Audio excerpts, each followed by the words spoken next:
Hi, and welcome to TV My Husband Hates. I'm Kat Sims. And I'm Reagan Kempton. And we are reality TV addicts? Addicts, aficionados? Ooh, I like that. Experts. Experts. Basically, we know our shit when it comes to reality TV. 100%. Hi guys, and welcome to another week of TV My Husband Hates. I am here in my office recording. Reagan, how are you? And more importantly, where are you? Hey guys, I have set up a temporary podcast studio in my car because my house is torn to shit. I can't tell you guys because obviously we do we record the audio separately, but we have the conversation over Skype so that we know what the other person's saying, because that's really helpful in a podcast with two people.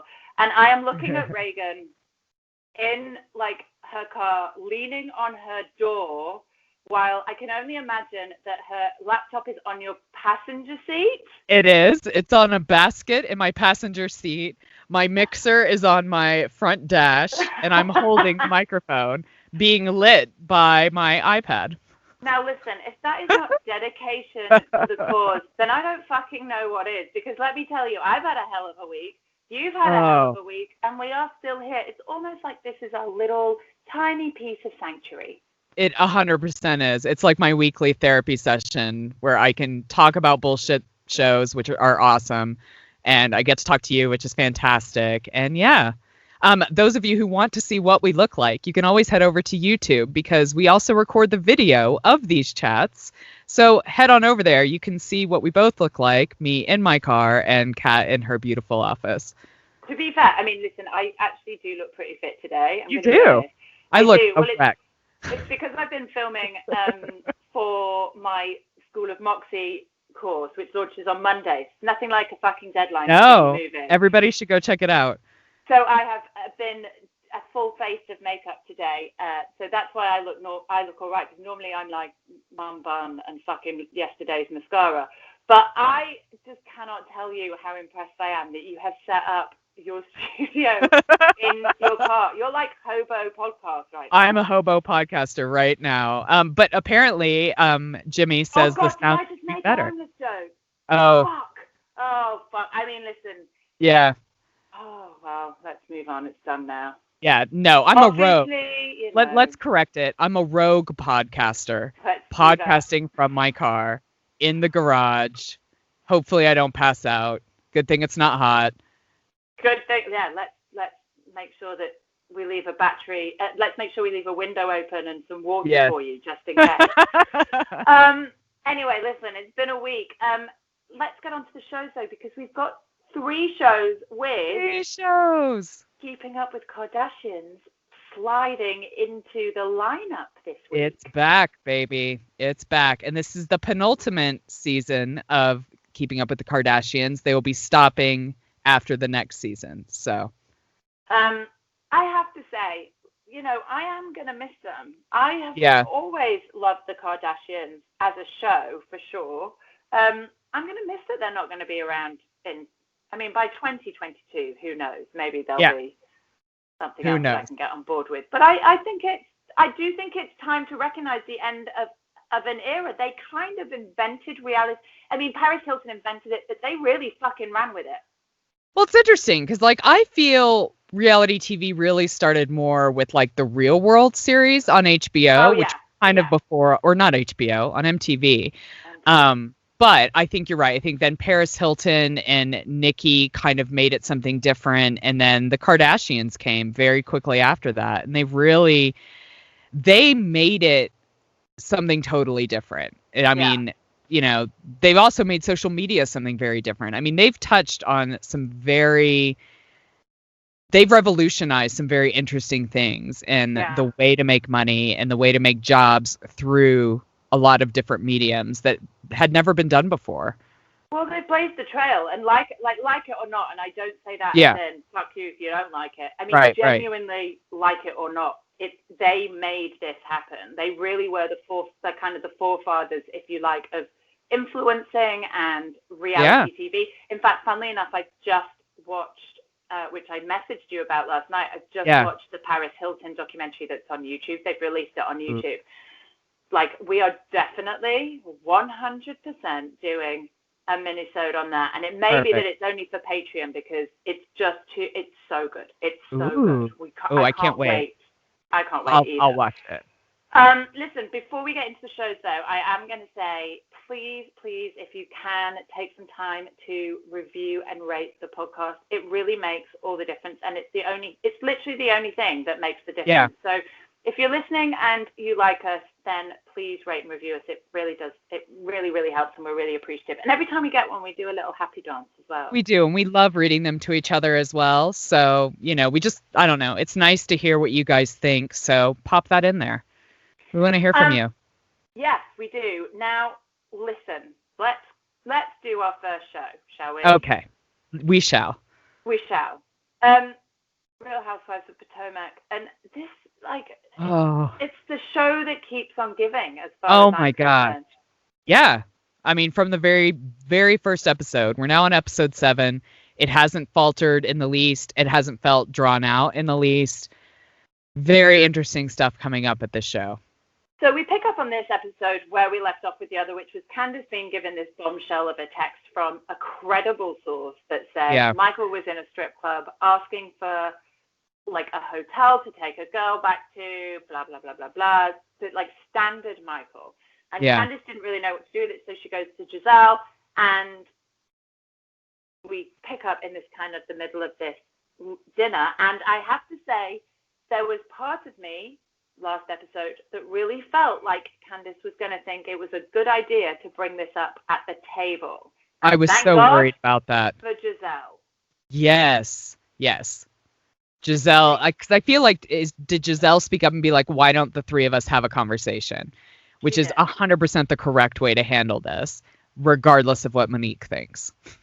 Well, we're going to come on to Monique. Yeah. But also, I think this could happen a lot more in the Housewives thing. I think there are certain things that a lot of them could say, I'm going to pull her aside and talk about this. And I genuinely thought this was going to be another explosive dinner for Ashley the night after the one with Wendy, and that it was all going to hit the fan. And big respect to Giselle for treating this like a grown-up and recognizing that this needed handling sensitively.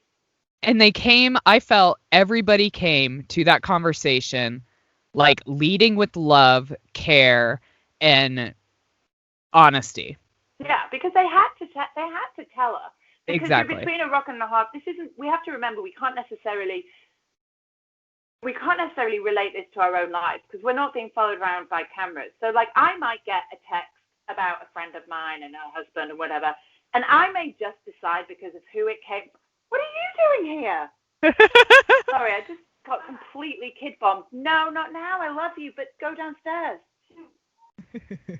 I swear to God. Downstairs, shut the door, please. Go downstairs and shut the door, please. If you want to hear me get mad with my kids, go downstairs. I'm really sorry, everybody. That's what happens when you try and work with kids. Just wait a second, I now need to shut the door. We'll come back. Now you've just seen an element of my parenting.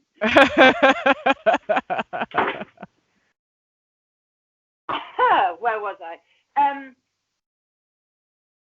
Where was I? I don't know. Okay. So we were talking about we don't have cameras following us around. So sometimes you could get a text and not have to address it. But sometimes I could get a text and I could decide that the source wasn't credible or that it felt like it. Do you know what I mean? Yeah. Do you know what? That's bullshit. It's bullshit. I don't even need to bring it up. If I'd been on camera and this shit came in and they were going to see me 6 months down the line getting this text and not saying anything, that's a whole different decision to make, right? Absolutely. So I get why they had to do it. And I think, like you say, they came to this conversation, all of them, just knowing that there needed to be an exchange of information and that there wasn't judgment, there wasn't an opinion. It was, this is what I've heard. I think that you should know. Yeah. And I love how Ashley took it. Ashley took it exactly in the way that it was meant to be given, in a way, right? I love that Candace was very open about it, handed her phone, and was just scroll through, she is a credible source. I want to be like the last person to ever give you this information. But here it is. And I think Ashley, to her credit, takes it really well. Again, I think she's just showing real grace in difficult situations, and this is another example of that. But my heart breaks for her because I can't. I mean, you know my husband. Yeah. A scenario like this is like never ever going to happen with my husband. But No, I also mine know either. how I felt when my kid was 12 weeks old, and if that sort of shit is something that I'd have had to deal with, I know it would have broken me. Hell yeah.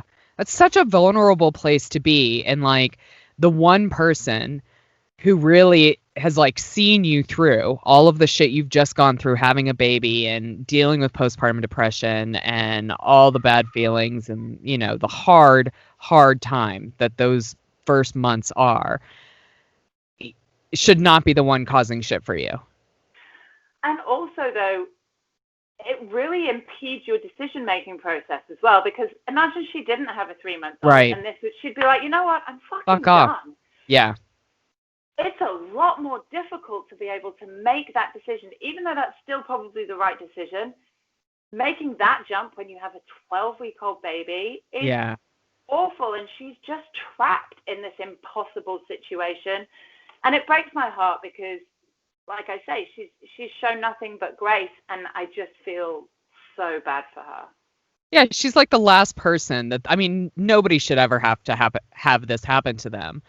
But she has grown so much and has just, I don't know, I feel like she's improved all of these other relationships in her life, like, you know, mending things with Candace, really trying to be open and honest and, you know, stating her truth, but not being mean about things. And for this dude to just do this shit to her, just, it breaks my heart. And it breaks my heart seeing this, because obviously this was taped a long time ago. And seeing Ashley's pregnant, you know, like she's pregnant again on Instagram in real life. So it's like, you know how this is going to go. Like, he's going to explain it away. She is going to stay. And again, like, no judgment. Like, you need to do what you need to do for you and your family. But I just feel like she needs a more supportive partner who's willing to not do this shit. 100%. And she's openly said, I'm dealing with postpartum depression. And, I mean, that's just so incredibly difficult. So we'll see. I mean, I know she takes him to task, but like you say, she's pregnant again. So we all know how this ends. Right. I mean, another person who frankly is behaving badly, not as badly as, you know, Michael Darby, pretty fucking badly, is Monique.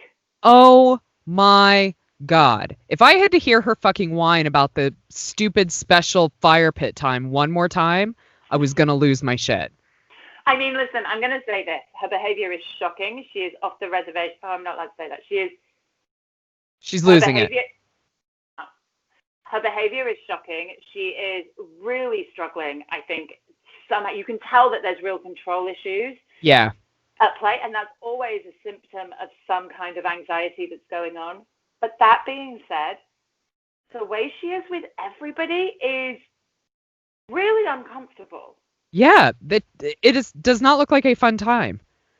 No, it does not look like a fun time. It's like she's a bit like Monica, but without the kind of cheesy sitcom comedy. She's like, you will have fucking fun.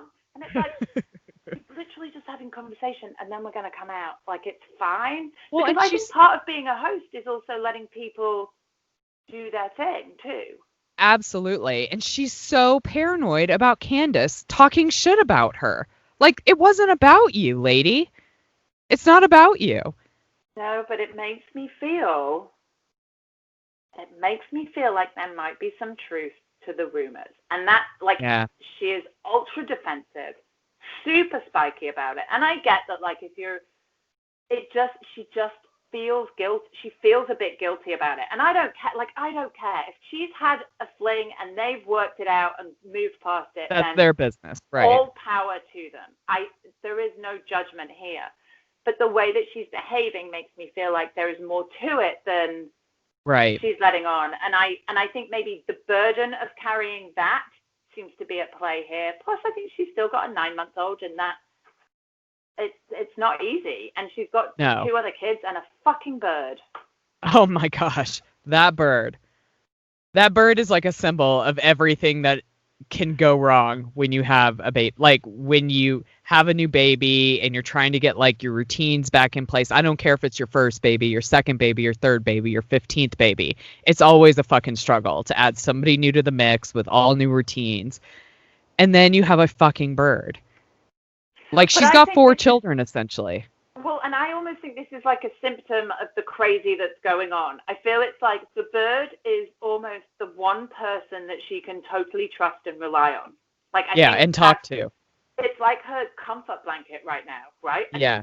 She is literally, this bird is her priority. And I see her with the bird way more than I see her with her baby. And again, I'm not mum shaming her at all because it's you do you. But it seems strange that this bird never leaves her side. And this bird is a handful. It's not like a dog that you can just pick up and throw out in the garden to go for. I mean, she has to fucking put it on the toilet. She's got the stuff she takes for the bird. She might as well be bringing a baby. 100%. And I love that, like, when the husbands get there, Chris obviously fucking hates this bird. Yeah. And maybe that's why she had to bring it, because the bird would die if she left it at home or fly out the window. Yeah. I don't know. Chris would be like, I don't know what happened. I just turned my back and it was gone. It flew away. Yeah. Sorry, T'Challa. But while we are there, let's talk about Karen, though, getting absolutely hammered. Drunk Karen looks like so much fun. And she finally, like, lets down her guard, stops being la dame, and, like, talks truth about, like, her marriage and her feelings. And I am here for Drunk Karen. Me too. And you know what? I get it. She's non-drunk Karen is very much like, I'm trying to support him, and he's struggling with me being kind of doing my thing. But drunk Karen is, I resent that he is not there for me, supporting me when I have been there supporting him. And I get that. Hell yeah. Absolute 100% sense. When he got himself into all that hot water over taxes, she helped him out financially. She stuck the fuck by him and stuck to the party line and didn't question anything. And now that she is doing something, she feels like Ray's not supporting her. And I think that's legit. Yeah, I totally agree. I mean, I feel Karen's pain. Like, I think she's had enough of not being supported. And after she has been his rock and his support system for so many years through so many things, she just wants him to do the same to her. And that doesn't seem to be happening. Well, I feel like women in general, and I don't want to kind of be reductionist about it, but I feel like a lot of women in general feel a similar thing. Like, they feel that, especially if they're stay-at-home moms or whatever, they sometimes feel like they're the rock, right? They're the one that's supporting the husband, doing his thing. And it's not just about bringing in the money, because often at times it's about supporting your husband as he flies through his career, right? As he becomes an expert, as he becomes well-respected and out there and known. And I think a lot of women can relate to the idea that sometimes there comes a point where you feel like you've done that and you need a little bit of that back. Hell yeah, and you kind of deserve it. I mean, especially if you look at the age difference between them, because if you really think about, like, Karen's earning potential as, like, a working adult, she stayed home the whole time. She took care of the kids, she supported him, she did all that. Well, now that he's of age of retirement, she still has, like, earning time left for her. And, you know, when you start looking at retirement and how costly it is to, you know, keep you going for the rest of your life without a job, it's in their best interest for Karen to still be earning while she can. But that takes a full, like, role reversal shift with them. And that's probably where he is really uncomfortable, because now she kind of has the power in the relationship, right? Yeah. And also, I think it's obviously a generational thing as well. Yeah. I think, you know, even in our situation, it's taken a little bit of a tug and a pull to kind of get that happening. And it's great and it's there and it's perfect. And thank God my husband is as open-minded and forward-thinking and supportive as he is.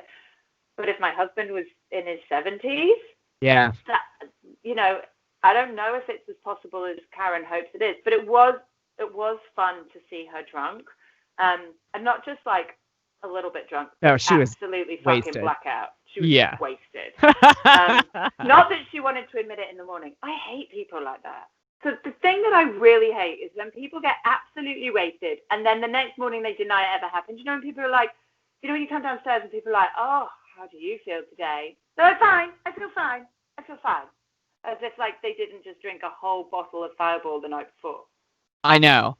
I am in 100% agreement with you. She is like the worst hungover person I've ever met. Like, she's sanctimonious. She's fucking mean. And it's just like, dude, just lay in bed, eat some greasy food, be normal, or just come down and be like, I'm so fucking hungover. Well, that's our vibe, right? Yeah. I don't understand why people get up. Why waste makeup on a hangover day like that? Like, you just know that makeup is going to slide off your face as the alcohol seeps through your pores. If I was Karen, I would have literally slid head first down the stairs that morning with a mum bun in tracksuit bottoms, expecting some sort of food to be thrown in my mouth as I landed. Like, that's the only way that I can cope. And I feel like unless your friends turn up in the morning with 17 McDonald's hash browns and a massive like cup of Sprite, then they're not really friends. No, I totally agree. If you do not have hangover food prepared on like a drunken girls' weekend, you're not my friend. Me neither. You are not our people. No. If you are the kind of person that gets hungover and thinks, I know what I'm going to do. I'm going to fucking put some slap on and contour this right. We are not. Fuck you. We are not your people. No. We all cannot be hungover together. Our hangovers look very different. I need sugar, salt, and carbs in that order really quickly. I mean, I feel that's what they would prescribe for you at a hospital. If you came in hungover, they'd give you a giant Coke Zero, a breakfast sandwich from the American McDonald's, which are so different from the UK McDonald's. It's a whole thing. Yeah, and like TV. You need to hand me my iPad. In a banana bag, right? Yeah, you know, exactly. I think that's essentially what's in a banana bag: Coke Zero and a McDonald's breakfast sandwich. I think that's what's in there. They say that it's like you know, saline and just rehydration salts, but I think it isn't. I think it's Coke Zero and a fucking McDonald's breakfast. 100%. Anyway, the next day, all the husbands arrived except Michael. Bob. Yeah. That would have been awkward, wouldn't it? Just well, isn't he still in a hotel room? He is at this point. Yeah. But Chris is the first to arrive, who basically keeps himself to himself until his other boys arrive. But I think it's quite an interesting dynamic shift when the boys get here, right? Yeah. I love the men. I think they all just are cool. How did you feel about Chris's impression of Monique? That was probably ill thought out. On your wife's birthday. I know, right? Like, I mean, I get that they were all kind of roasting their wives, fine. But you took it there, Chris. I feel that Chris is feeling some sexual frustration, but rather than handle it like a kind of grown-up, he seems to have turned into a 13-year-old boy. Or like a frat boy, like a college frat boy. That's what would happen at a frat party. Yeah. It's just poor form. It's poor form. I think I might have shoved that champagne bottle down his throat, to be honest. Or up his ass. Yeah. I mean, if he's really that sexually frustrated, maybe he'd enjoy it. Right? Listen, whatever it takes. Yeah. And then they all leave. And I mean, I have to say, it's been quite a dull weekend, hasn't it? Yes. I mean, I would have had to be like Karen level drunk the entire time. Well, we would have been. Yeah. I mean, let's be fair. It would have been fun. You know how that weekend would have rolled for us. We would have rocked up through the door. We would have cracked a bottle of champagne, maybe a vodka tonic. Yeah. Then we would have moved on to wine. I mean, we would have been shit-faced the whole time. But it did feel like it was a dull weekend. And then for Monique to fall asleep at the end. I 100% think she was fake fucking sleeping, just so she wouldn't have to talk to Candace. I mean, I agree, but I know how that hungover feels. Yeah. But she stayed awake for everybody else. She did. And I'm Team Candice right now. I really am. I think even Candice handles it with grace again. She's like, I'm not going to wake her. Thank you, Chris, for a lovely weekend and for opening your home. And we're going to leave. I think Candice can't wait to get out of that house. And I don't blame her. No. I think that weekend was a dud. I can't imagine anybody wanting that weekend for their birthday. No, it all just seemed a bit weird. Like, I would have thought that when the boys arrived, I know that Chris was supposed to cook and they had cake, but I would have thought there would have been like a table laid or a lunch. Yeah. Or like, this is Monique. Do you know what I mean? This isn't like, I don't know. I didn't buy it. And I don't know whether the girls did what we often do, which is like ruin it because they got too fucking drunk the night before because they peaked too soon. I mean, that's like classic Cat and Reagan. 100%. But I don't know. It all felt a little bit out of whack. Monique feels a little bit out of whack. I think something's gonna kick off.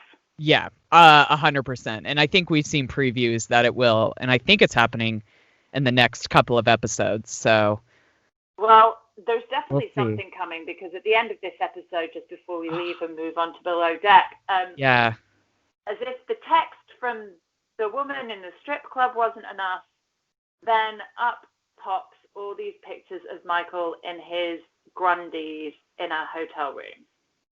Taken from behind, so obviously the woman is still in the bed. Well, that's the thing, right? Like, who the fuck is taking that picture? He's in the room, in his underwear, with another woman. And this is what I said to you in the meeting we had beforehand. Yeah. Even if all of this behavior of Michael's makes sense relatively to Ashley within their relationship, like, this is kind of what happens, this is nothing new, I'm okay with this level of fuckery. Right. Surely there is a part of her, and I say this with love and respect for Ashley because you know I love that girl. Absolutely. Surely there is a part of her that looks around to all the other husbands that managed to not be in the papers in their underwear, that managed to not have text sent to them about the fact that they were in strip clubs, and for her to go, hang on a minute, I call bullshit. Well, and it's not fucking new. Like, we dealt with this all last season. Like, Michael's inappropriate sexual whatever, and like she stood by him, and apparently none of that was true, and that's fine. Like, I was willing to be like, okay, maybe some lines got crossed, but nothing really happened, but it was shady. Fine. But what the fuck, man? Like, how long can everybody else be wrong? Yeah. And yet I feel for her because she's in such a vulnerable position, and she's enabling it by just explaining it away or being willing to just turn a blind eye. And she's not doing that because she's an idiot. She's doing it because she's vulnerable. She's doing it because she's got this young baby. Like, what are her fucking options? And that makes me mad because I genuinely believe Michael is playing on that shit. I think he knows that she is reliant on him. 100%. Is exploiting it, and it's fucking abuse. It's abusive and it's disgusting, and he needs to, oh God, I can't bear him. No, I 100% agree with every point you've just made. He is taking full advantage of the situation right now, and I mean, I don't even want to hear what he has to say about it. I mean, I do because I'm curious, but like, there's just no fucking excuse. No, like, there isn't. And even the way he speaks to her in the episodes before, like, can we just fucking get on with it? I've got to get back to fucking work. Right. And you're buying shit for your baby, like. Or even just the fact that he was like, he's too young to be left alone. You have to take the baby. Like, fuck off, dude. It's worrying. And there's almost part of me that's like, isn't there some responsibility? I mean, I know there isn't. I know there's, but I feel like if I was Bravo, if I was a producer, and I was, because you know that the producers are seeing more than we see. Oh, absolutely. Like, wouldn't you feel some sort of responsibility to be like, this is a really fucking toxic relationship? Like, yeah, like, oh, hey, babe, look at the stuff we haven't put in. We'll show you. Yeah, and I'm not blaming Bravo. No. This is what everybody signed up for, but it must be fucking awful to have to sit and film that dynamic all the time. Yeah. Let alone live it and be Ashley. He's just such a dick. I mean, ultimately, the onus is purely on Michael to, like, stop his despicable behavior. Yeah. And, like, honestly, if you want to fuck around, then end your relationship and go fuck around and do whatever you want. Well, this is what baffles me. He clearly doesn't have much affection for the baby. He right. Clearly has zero respect for Ashley. All he wants to do is be in strip clubs and fuck. Like, go do it. Why the fuck not? Why just go do that? Go sleep with whoever you want. I don't care whether you sleep with a man or a woman or a fucking alien from the third galaxy. I don't give a shit. But just don't drag a really lovely, vulnerable fucking woman down with you. It's not fucking okay. No, it's cruel. And like, it's not like we live in like the 1940s or whatever, and that kind of lifestyle isn't acceptable for single men. Like, you can end this relationship and go do whatever the fuck you want, and nobody gives a shit. And you wouldn't be on the show anymore. So, like, it wouldn't be everywhere. Yeah. No, I 100% agree, and I think it's dark. But, I mean... Oh, he makes me mad. Me too. I was going to say let's move on to happier things, but Below Deck Med was drama-filled and also pretty emotionally over it too. But we'll do that in a minute. But let's pause for this particular advert.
Okay.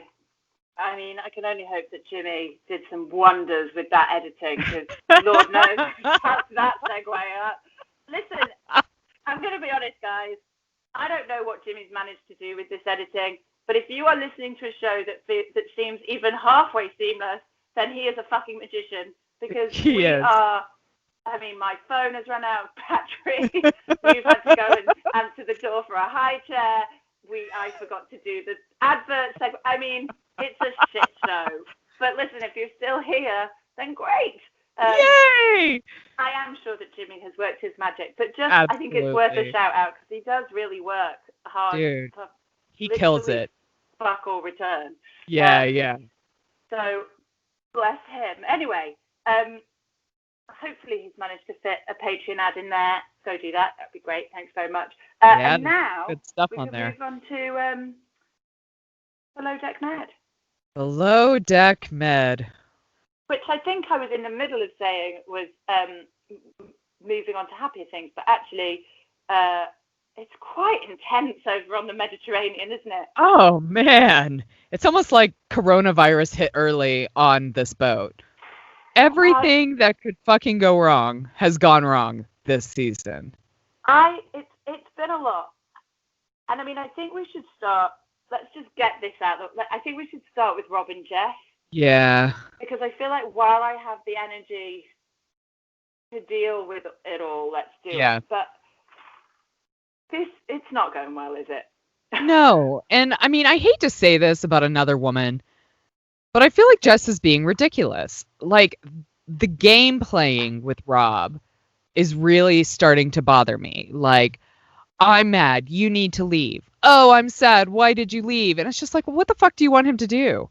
Yeah. Like, he's no better. He does the exact same thing, but it's just like, this is a 3-week relationship. Yeah. I feel like they're a very bad match for each other. Like, obviously, the physical shit's there, but I think they're both possibly a little too vulnerable, and I don't want to use the word damage. I'm trying to think of a better word because traumatized maybe. I don't know. I think they're carrying too much baggage each. Absolutely. For this to be a particularly healthy relationship. And I'm not sure that either of them, Rob maybe, actually, and I do see more elements of maturity in Rob where he is like putting boundaries down and protecting himself, even if it's done a little bit awkwardly and inconsistently.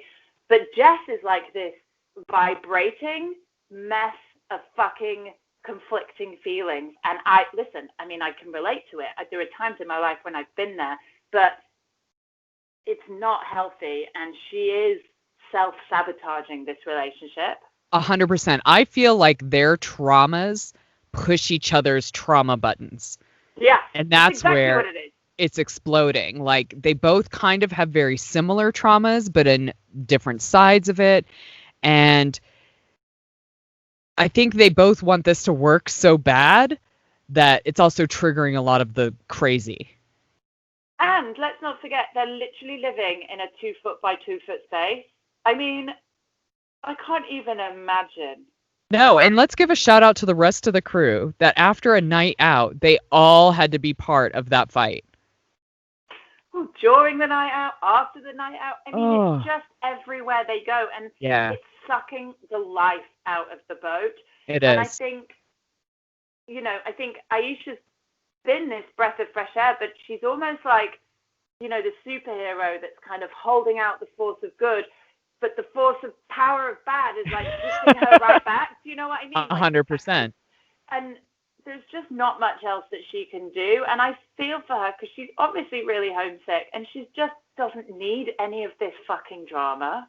No. And she definitely doesn't need some fucking asshole making her cry and then telling her to turn off the waterworks. I mean, listen, I've been waiting for an excuse all week to vent some of my fucking frustrated, pent-up anger. And I could have done it on Michael Darby, but because he's not on the show, I feel like there's only so much I can say about him. Yes. But I'm here for it with Tom, and I'm just ashamed that he's one of my countrymen. But the way he treats Aisha in this week's episode is absolutely not. It's like, it's almost like watching him just kick a fucking puppy. Yeah, 100%. It's not okay. And I said to you, I was like, he's an asshole. And even in the pre-production meeting, I was like, you know what, though? I do think he's a chef asshole. Yeah. I do think he wouldn't behave like this in a situation beyond being in the kitchen. I 100% agree with you on that. However, I don't know. Well, I was going to say, even if I say I'm right, let's just say I'm right. If that's the case, then there is, and you know that you can handle this shit better when you're not, there's no excuse for you treating anybody like that. I honestly don't think he would treat anybody like that if they weren't in the kitchen and he wasn't the chef. Right. Yeah. No, I don't think he's just a mean asshole and would just go around calling, telling people to stop crying and shit.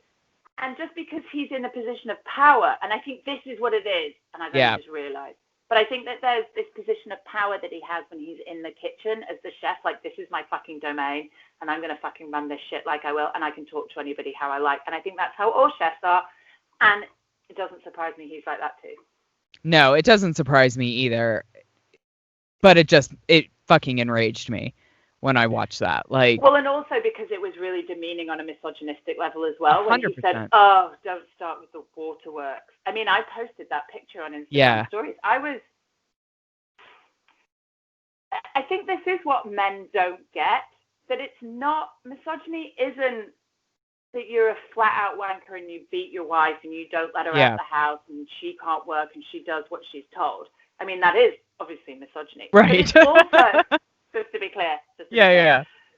But it's also these like mini microaggressions that you have where you use these stereotypical traits of women against them as if to imply that they are weak and incapable of dealing with situations. Like, you made her cry.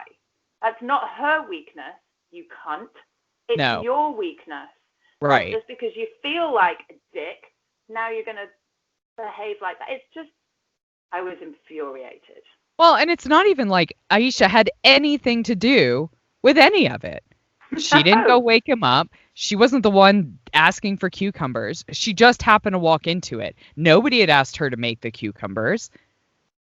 It was fucking cucumber. I mean, from Tom's point of view, I'm like, okay, fine. But also, you are the chef. Like, just get up and slice some cucumber, be done, and go back to bed. Like, it's not that big of a deal. Oh, and let's be real. It's not like you were in there taking a nap. You're in there messing around with your girlfriend. True story. Like, you weren't sleeping. No. And then when Aisha, comes back and they've asked her for avocado, she goes into the fridge to get the avocado to do it herself because that's what Tom's just lambasted her for and saying, why can't you just fucking do the cucumbers yourself? So they asked for avocado. She's like, fine, I'll fucking do it myself. And then he lays into her for that as well. And I just thought, fuck you and the fucking horse you rode in on. Yeah. It's not cool. It's not cool to treat anybody that way, especially Aisha, who has been such a positive force on this boat. Like, I don't think she cried because of him. I think it was just like the last straw, right? Like, she's really homesick. He was a massive wanker. But even if she had cried just because, no, fair enough. He bullied her. Like, he was awful to her. Yeah. And it is this, I think it's yachting, I think it's chefing, I think these are like really male-dominated industries where when the pressure's on, this kind of behavior happens. And I've really felt for Aisha. She's just done nothing but try and be a force of good. And instead, she's just got this fucking backlash. I don't think, and she never got anything like that in the previous season. No. It's not okay, and you know there are. Did you say that there was chat that Tom and Malia weren't together anymore? Yeah, I feel like we got a message from one of our listeners on Instagram who said that the word on the street was that Malia and Tom had broken up, but you said you couldn't find anything, right? I mean, I did a brief look. Yeah. I sort of read half an article. Maybe we'll dig some deep. Even if they are, I think if I was Malia, I would have looked at that episode and gone, you're a twat. Yeah. Like, how dare you fucking talk to her that way? No.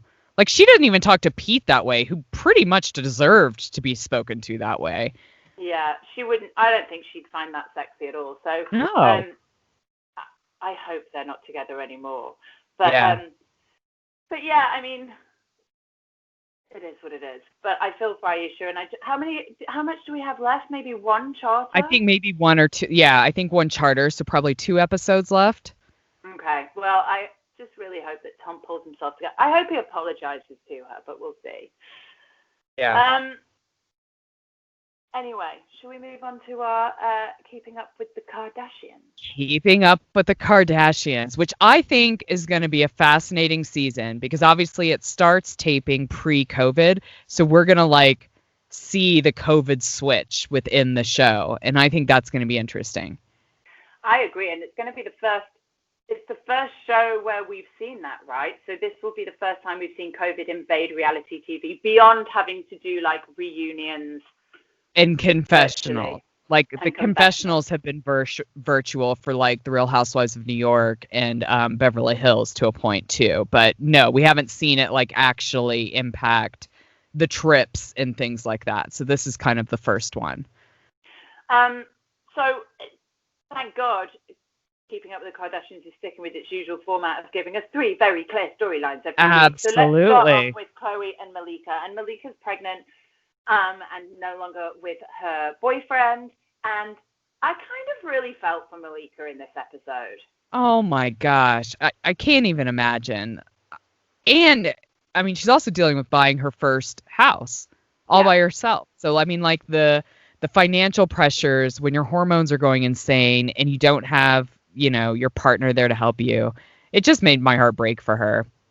Me too. And she, like, there was definitely times when she was being difficult, and I get that, but I felt for her every single step of the way, and you knew that this was all coming from a place of anxiety, from fear, and good on Chloe and Khadijah for kind of recognizing that and letting her rant and do her thing and behave badly, but still like loving her and recognizing that it was coming from this place rather than kind of going, stop behaving like a brat. She was kind of a brat. But I really feel for her. Although there was a bit of me that was like, when she was bitching and moaning about, not bitching and moaning, that's not fair. When she was saying that her partner wasn't around to put the cot up, so she'd have to get a handyman. There was a bit of me that was like, babe, come on. You build the crib. Yeah, build though I will tell you, crib. As somebody who just spent like last weekend taking apart beds, I do realize actually how much easier the crib was to put together and take apart, because we did that a few times. But like the big kids' beds are a fucking pain in the ass. They're the hardest pieces of furniture we moved like the whole time. But I mean, she also has the money to pay a handyman. So honestly, if I probably had the extra money to just pay a handyman to put stuff together, I may do that. Yeah, fair enough. I probably would too. But I agree with you. I think Chloe and Khadijah handled it brilliantly and exactly the way I would want my friends to handle me when I would be crazy pregnant ranting. Can we also just talk about how extra that baby shower was? I mean, that balloon walkway must have been 12 feet long. It was beautiful. It was so over the top. It was lovely. Dick crazy. Yeah. I mean, Chloe's my favorite Kardashian. Always 100%. Probably always will be. She's a sweetheart. I want her to be my best friend. Well, obviously, no, I have you, but I'd like we all her to want be my Chloe. really rich best friend. Yeah, 100%. We could go on trips with her. It'd be phenomenal. But what I love about her is she is very down to earth. Like, she is way over the top, but she's got the money to be over the top.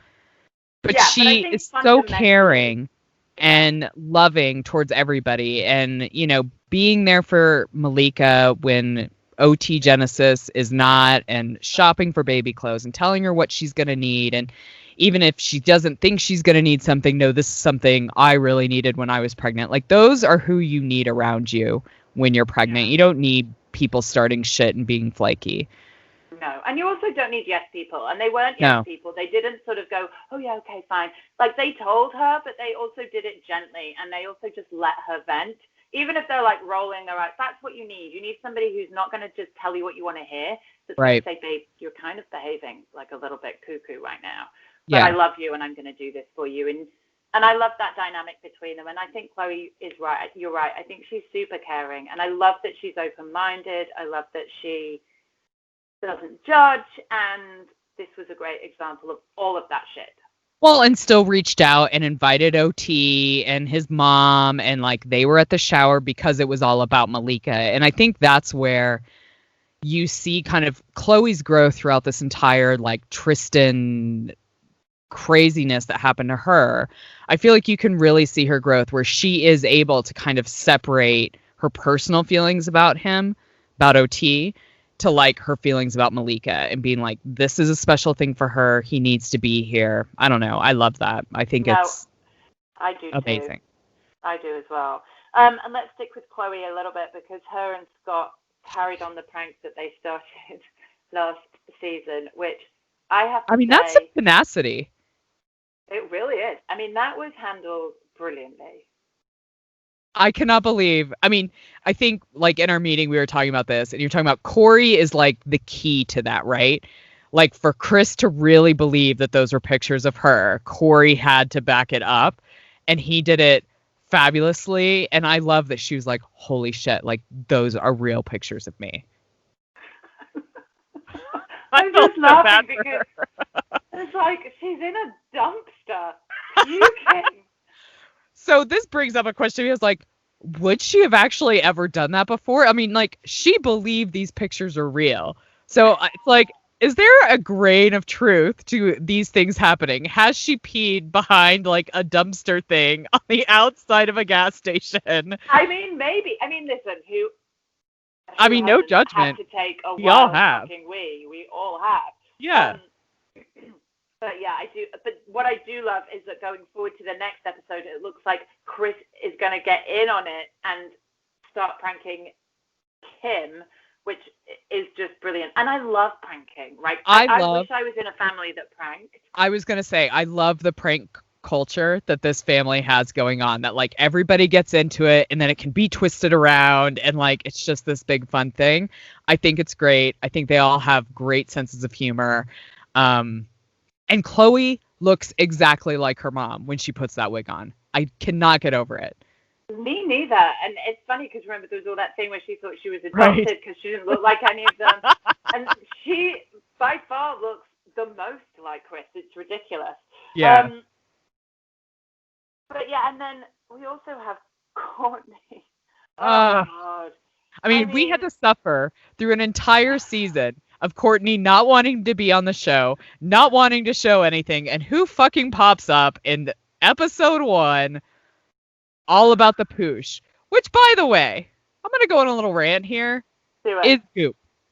She wants to be Gwyneth Paltrow. It's budget Goop. It's budget Goop. They are ripping off the Netflix show that Goop did when they were like investigating all the crazy stuff that they had to do. I mean, it's fucking crazy. Well, you just know that the conversation was, well, I'm only going to be on this show if I can talk about poosh. I am so bored of Goop. I am so bored of poosh. I do not care. And I also don't appreciate selling fucking bullshit therapy to women who are vulnerable with a shit ton of money to spunk, just handing it out willy-nilly. It's a fucking immoral. But this hugging thing is also weak. Like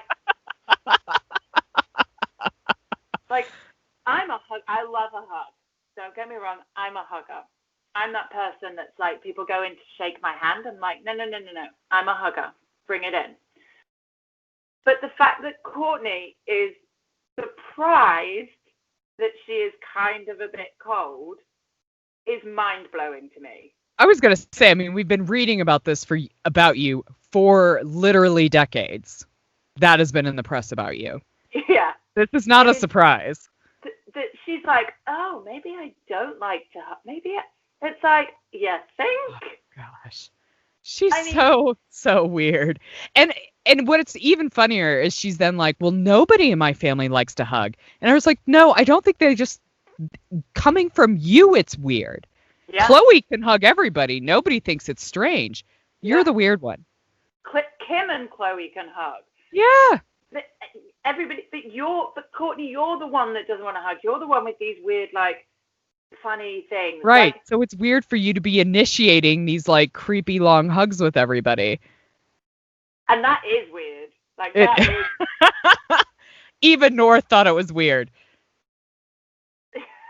I mean, there was so much to unpack. There's literally, if you were a psychiatrist, you could unpack so much shit from that like fucking hugging segment. But can we also just say when she brings the hugger over to her house and like Chloe is crying with laughter, because I was crying with laughter for exactly the same reason. I just love how much of a fucking team player Chris is. She's like, right, I'm here, we're doing it. You want me to make noises? I'll make noises.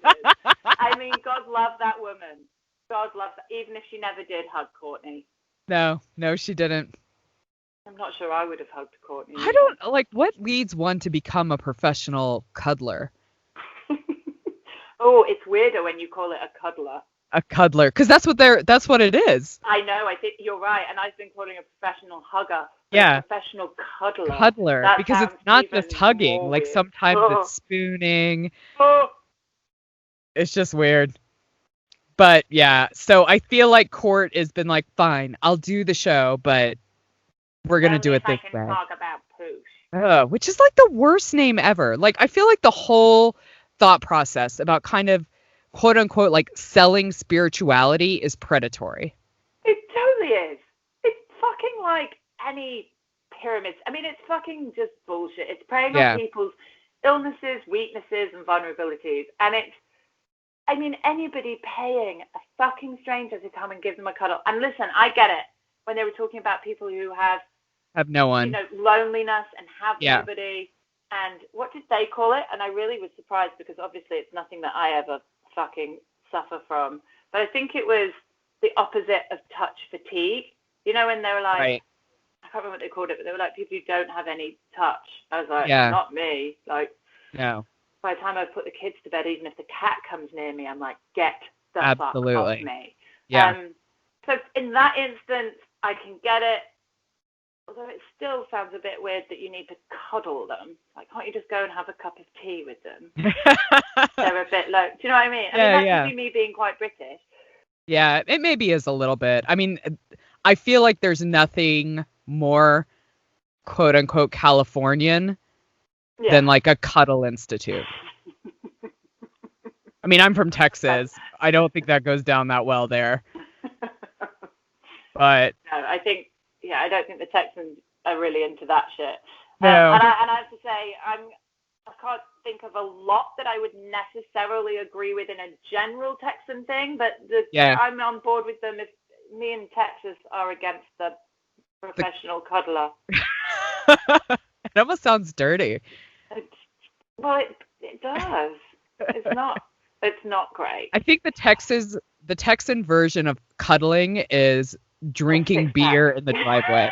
That's like I knew you were going to say, like a 6-pack of beer in the driveway. That's exactly what it is. Bottles of wine in the garden. That's how we show our cuddliness. Well, but I think that's normal. I think if people are lonely, they don't want strangers to come and give them a cuddle. I think they want somebody to come over with a beer or a cup of tea and a jammy Dodger and have a chat about their day. I think that's what lonely people want. They just want friends. They want a couple of people to have a chat with. I don't think they want somebody getting up in their personal space, giving them a cuddle. I mean, please tell me if I'm wrong. Tell me if I'm wrong. But I don't think I am. I don't think you are either. But I want to hear from people. If you think the lonelies of the world want random people to go, or maybe not random people, professional cuddlers. Well, hang on, let's just rephrase that. If you really feel that the loneliest people want to pay a shit ton of money, right, to get a professional cuddler over, or whether they prefer it if a nice, well-meaning neighbour took half an hour out their day to have a cup of tea and a jammy Dodger with them. Yeah. I'm going to go with like, me too. 100%. Anyway, listen, the downside to this is that no doubt we're going to have to listen to Courtney bang on about Poosh for the whole fucking season. Yeah, maybe it'll be a short season, like 8 episodes. Maybe. I mean, that being said, we've had a ton of fun at her expense. Yeah, I mean, maybe it's just more fodder for us. There was proper, like, wee-wee laughter there. Yeah, so I cried. I'm here for that. But that is us. That's us for the week. And I think it's just these 3 shows for a little bit. We do have the Minnesota reunion of Beverly Hills and New York coming up. And as I said, we're probably going to do Paris Hilton, but that may end up just being for Patreon. So might be worth getting yourself over there and for the price of a cup of coffee, giving us, just a little bit of love and support. Absolutely. We put together some really cool stuff over there. This month we have an interview with MJ from Shaws of Sunset over there. I'm sorry, what was that, Reagan? Do we have like an actual interview with a real life cast member from a real life show? Yes, we do. A minute while I just congratulate ourselves for that. Thank you, MJ. Not that she's listening. I mean, she might be. You never know. But thank you, MJ, for that, because it's great. We've got you your interview up on Patreon this month. So if you want to listen to that, read that, then you'll have to go and pay some money, I'm afraid. Yeah, but not too much. It's not too much at all. It's very, very reasonably priced.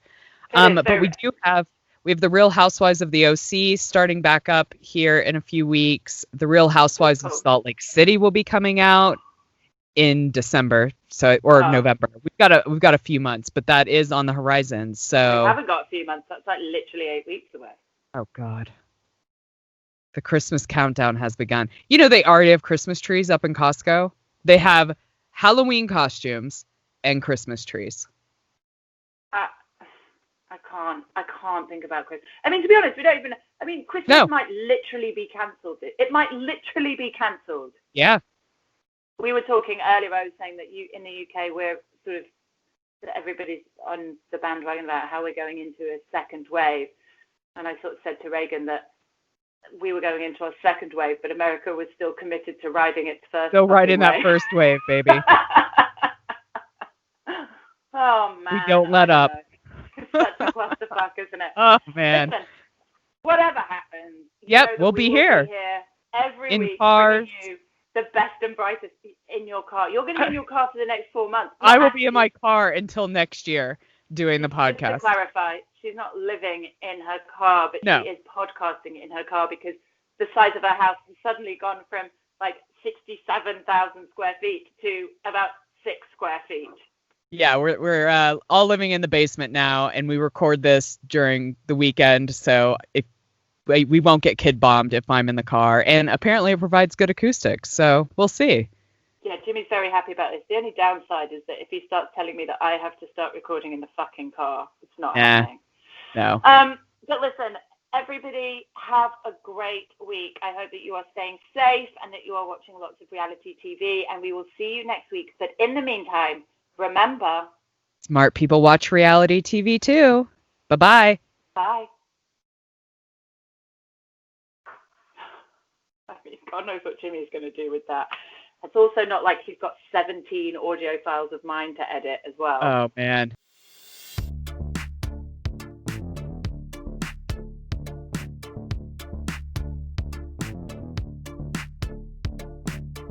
Please subscribe, rate, and review TV My Husband Hates wherever you listen to your podcasts. You can also follow us on Facebook and Instagram at TV My Husband Hates and join the Facebook group to keep the conversation going when the podcast ends. If Twitter's your thing, you'll find us at TV Husbands Hate.